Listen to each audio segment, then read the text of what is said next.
নমস্কার, আশা করি সকলেই ভালো আছেন। এসআরএম কিচেন অ্যান্ড ব্লগে সকলকে স্বাগত। আজকে আমি চলে এসেছি পেঁয়াজের রেসিপি নিয়ে। মাঝারি সাইজের 3টে পেঁয়াজ নিয়েছি। পেঁয়াজের 2 মাথা কেটে নিয়েছি, 2 কুচি করে নিয়েছি। উপরের পাতলা খোসাটাকে ছাড়িয়ে নেব।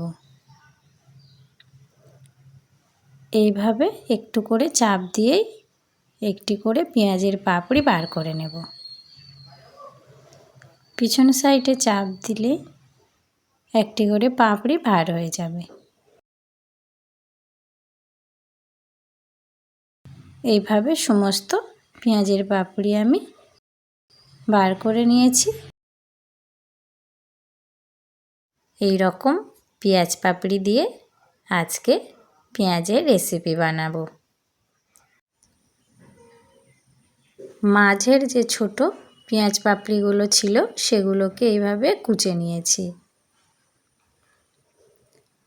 কড়াইতে সরিষার তেল গরম করে নিচ্ছি। প্রথমেই বড় পাপড়িগুলোকে ভেজে নেব। কিছুক্ষণ নাড়াচাড়া করে ভেজে তুলে নেব। বাকি তেলের মধ্যেই কুচানো পেঁয়াজগুলোকে ভেজে নেব। গোটা জিরের ফোড়ন দিয়ে দিলাম, শুকনো লঙ্কা দিয়ে দিলাম, একটু ভাজা ভাজা করে নেব। পেঁয়াজ কুচিগুলো একটু বাদামি করে ভেজে নিয়েছি। এবার এই তেলের মধ্যেই একটু বেশি পরিমাণে টমেটো কুচি দিয়ে ভেজে নিচ্ছি।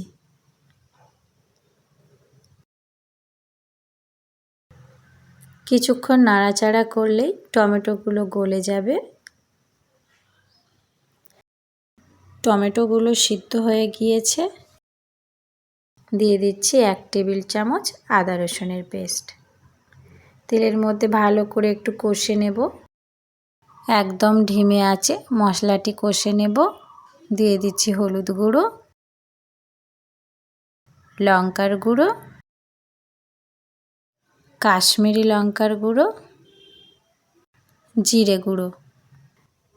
একটু নাড়াচাড়া করে নেব হালকা আঁচে।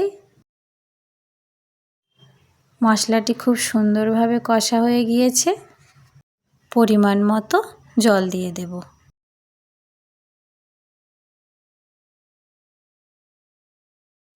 খুব সুন্দরভাবে নাড়াচাড়া করে একসঙ্গে ফুটিয়ে নেব।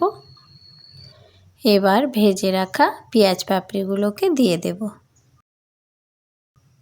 একসঙ্গে একটু নাড়াচাড়া করে নেব।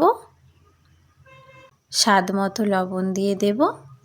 চ্যানেলটিকে সাবস্ক্রাইব করে পাশে থাকার অনুরোধ রইল সকলেরই কাছে। গরম মশলার গুঁড়ো দিয়ে কিছুক্ষণ ফুটিয়ে নেব।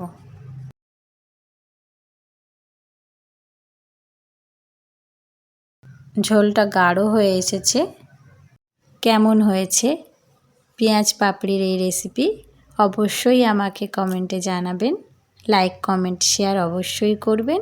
ধন্যবাদ সকলকেই।